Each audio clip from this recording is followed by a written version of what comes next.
오늘의 사연 시작합니다. 안녕하세요. 저는 서울에서 살다가 얼마 전 귀농을 한 40대 중반 여자입니다. 저희 부부는 오래전부터 시골에서의 생활을 꿈꿔왔었어요. 주말마다 산이나 들에 놀러 가곤 하는데 공기가 너무 좋아서 공기 좋은 시골에서 살고 싶더라고요. 그래서 도시와 그리 멀지 않은 곧 시골로 이사를 오게 되었습니다. 가끔씩 시골에 쉬러 갈 때 말고 막상 시골에서 하루 종일 있다 보니 처음에는 적응을 못하겠더라고요. 특히 모기와 벌레들이 엄청 많죠. 대형마트도 차를 타고 한참 가야 되고 괜히 남편에게 너무 일찍 귀농한 게 아니냐며 투덜대기도 했네요. 그래도 새소리도 좋고 산속의 피톤치드를 맡다 보니 사람이 정서적인 부분도 안정적이게 만드는 것인지 차차 시골 생활에 적응이 돼가더라고요. 저희 부부는 조그마한 비닐하우스를 마련해서 상추와 파를 처음 심어보기로 했어요. 모종도 심어보고 농사를 준비하고 있을 때 몰랐던 것 하나하나까지 마을 분들이 알려주셔서 큰 도움이 되었어요. 특히 마을 이장님이 계시는데 도시에서 왔다니까 적응 잘할 수 있게 많이 도와줬던 것 같아요. 저희 집 근처에 사시는 이장님은 먹을거리를 잔뜩 챙겨와서 저희 부부에게 주기도 하시고 비닐하우스에서 작업할 때 부족한 물품이 생겼을 때 바로 빌려다 주시고 참 고마웠죠. 어느 날은 일을 마치고 와서 제 남편과 저와 이장님 이렇게 셋이 찬을 먹고 있었어요. 그날은 이장님이 시원한 막걸리도 가져오셨더라고요. 자자, 서울에서 오신 양반들. 이런 재미라도 느껴야 시골 오길 잘했구나 하저이. 꿀 마실 겁니다. 드셔보셔요. 에고 잘 마실게요. 이장님. 이장님 말씀대로 참과 막걸리는 꿀맛이었네요.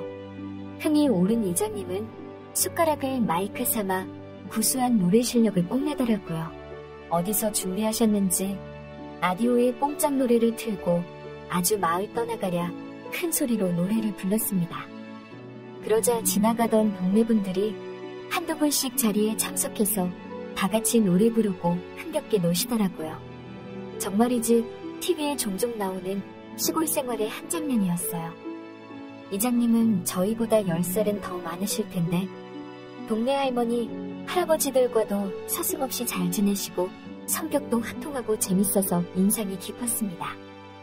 그리고 알고 보니 저희 남편과 군대 동기더라고요. 그걸 알게 되자마자 남편은 이장님이 더욱 친숙해졌는지 형님처럼 잘 따르더라고요. 저도 보기 좋았습니다. 시골 민심 좋다는데 여기 와서 그 말이 뼈저리게 느끼게 해준 게 이장님이 한몫해주신 거잖아요. 어느 날은 이장님이 저희 비닐하우스에 놀러 오셨는데 부인도 같이 오셨더라고요. 이장님 아내분도 시골 생활을 오래 하셔서 그런지 이장님처럼 피부가 거뭇하게 그을리셨는데 그래도 미모가 좋으시더라고요. 이장님 아내분은 또 알고 보니 강아지도 많이 키우시고 개를 좋아한다고 하시더라고요. 저도 동물을 좋아하고 특히 개를 참 좋아하거든요. 저와 성향이 비슷해서 금방 친해지게 된 것 같아요. 그렇게 저희 부부와 이장님 부부는 금방 친해지게 되었고 같이 커피도 마시고 서로의 집도 오가는 사이가 되었어요. 그래서 전 이장님 아내분께 언니 하며 잘 따르기도 한 것 같아요. 그런데 어느 날이었어요. 저와 이장님 아내분인 수키 언니와 같이 강아지 산책을 하고 있었어요. 저희 집 진돗개 진돌이랑 수키 언니네 복순이 둘 다 진돗개인데 둘은 또 만나면 어찌나 잘 노는지 보기 좋더라고요. 평소 때처럼 마을 한 바퀴를 돌고 있는데 저희 둘이 의자에 앉아 웃고 얘기하는 사이 우리 집개 진돌이가 없어진 거예요. 얘기 중이라 뒤늦게 알았는데 한참 지나도 안 오니 그러다가 개장수에 잡힐까봐 너무 걱정이 되더라고요. 그래서 전화로 집에 있는 남편을 불렀습니다. 남편이 마을 곳곳을 찾으러 가려는데 수키 언니가 본인이 마을 지리를 잘하니 같이 가준다고 하더라고요. 그러면서 저는 집에 가 있으라고 하더라고요. 그런데 1시간이 지나도 소식은 없으니 발만 동동 구르게 됐어요. 너무 늦어지자 남편에게 전화를 걸었는데 받질 않더라고요. 그래서 수키 언니한테 전화하니 언니도 받질 않더군요. 이상했습니다. 그치만 제 신경은 온통 없어진 진돌이 걱정뿐이어서 남편이 뭐라고 했는지는 뒤천이었어요. 안 되겠다 싶어서 이장님께 전화를 하고 둘이 만나서 온 마을을 헤매기 시작했습니다. 한참을 둘러보는데 뒷산에서 언니와 남편이 내려오더라고요. 그리고 잃어버렸던 진돌이도 옆에 있었습니다. 그런데 그 둘은 저희들을 보고 진 놀래더라고요. 어머 진돌아, 여보, 진돌이 찾았구나. 정말 고마워. 그런데 여보, 언니 왜 둘 다 전화 안 받아?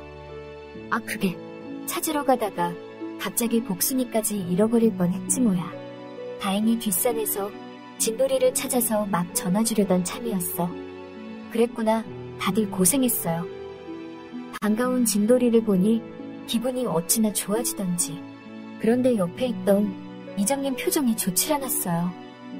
당신 다음부터는 따로 다니지 말어 하고 언니에게 버럭하더니 데리고 집에 가더라고요. 이장님도 언니가 늦게 돌아다니니 걱정이 되었던 모양이었어요. 그런데 나중에 알고 보니 언니에 대해 괜한 걱정이 아니었더군요. 며칠 뒤 문제의 그날이었어요. 남편하고 비닐하우스에 가서 상추를 따기로 한 날이었어요. 그래서 둘이 같이 비닐하우스에 갔는데 갑자기 핸드폰을 만지던 남편이 갑자기 친구네 부모님이 돌아가셨다면서 장례식장에 간다고 하더라고요. 그래서 조심히 갔다 오라 했습니다. 혼자 열심히 따고 있는데 면적이 넓다 보니 혼자서는 조금 벅차더라고요. 더운 날씨도 아니었는데 이마에 땀이 송글송글 맺히더라고요. 지쳐서 잠시 앉아있는데 밖에 누군가 왔더라고요. 이장님이었습니다.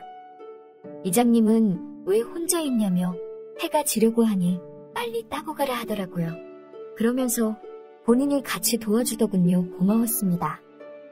그런데 이장님은 아내인 수키 언니가 방금 전에 연락을 받고 친구 부모님네 장례식에 갔다 온다고 했다고 했어요. 친구들과 연락을 잘 안 하고 있는데 요즘 이상하다고 하더군요. 저는 제 남편도 방금 장례식에 간다고 했습니다. 순간 저희 둘은 안 좋은 예감이 들 수밖에 없었어요. 잠시 동안 적막함이 흘렀습니다. 그때 진돌이 찾으러 갈 때부터 수상했지. 그렇지? 우리가 오해하고 있는 게 아닐까요? 이장님? 맞으면 어떻고 아니면 어떻겠어. 우리가 뭐 둘 마음을 바꿀 수 있을까 싶네. 이장님 말을 들어보니 그랬어요. 설령 둘이 마음이 맞았다 해도 그 둘을 못 만나게 해서 억지로 갈라놓는 거잖아요. 허탈함이 들더라고요. 그런데 그때 이장님은 오히려 잘됐다고 하더라고요. 그러면서 저를 마음에 품고 있었는데 죄책감이 덜해질 것 같다고 했어요. 저는 순간 귀를 의심했는데 저를 쳐다보지 못하고 고백을 하는 이장님 표정에서 진실을 느낄 수 있었어요. 이장님, 그래도 그러면 안 되잖아요. 혜영 씨도 나에게 좋은 감정이 있으면 지금이 기회예요. 우리 둘이 그나마 떳떳해질 수 있는 기회란 말이지. 그 말을 듣고 남편 생각을 하니 괜히 괘씸함이 들더라고요. 그리고 이장님이 안쓰러워 보였고 저를 좋아한다고 하니 갑자기 두근거리는 것이 저도 이장님께 호감이 있었나 보더라고요.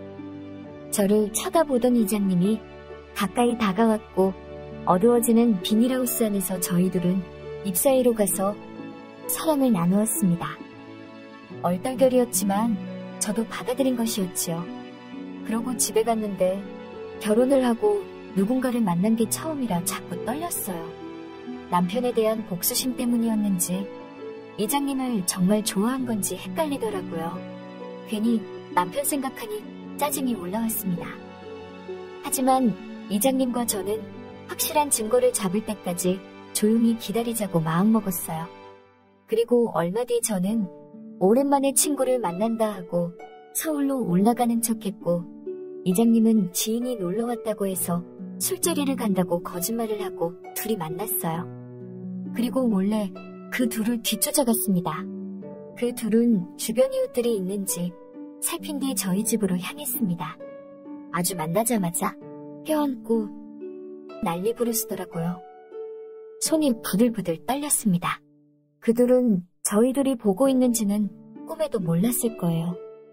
잠시 뒤 이장님이 문을 발로 차고 들어갔고 놀란 그 둘은 얼굴을 들지도 못하고 미안하다는 말만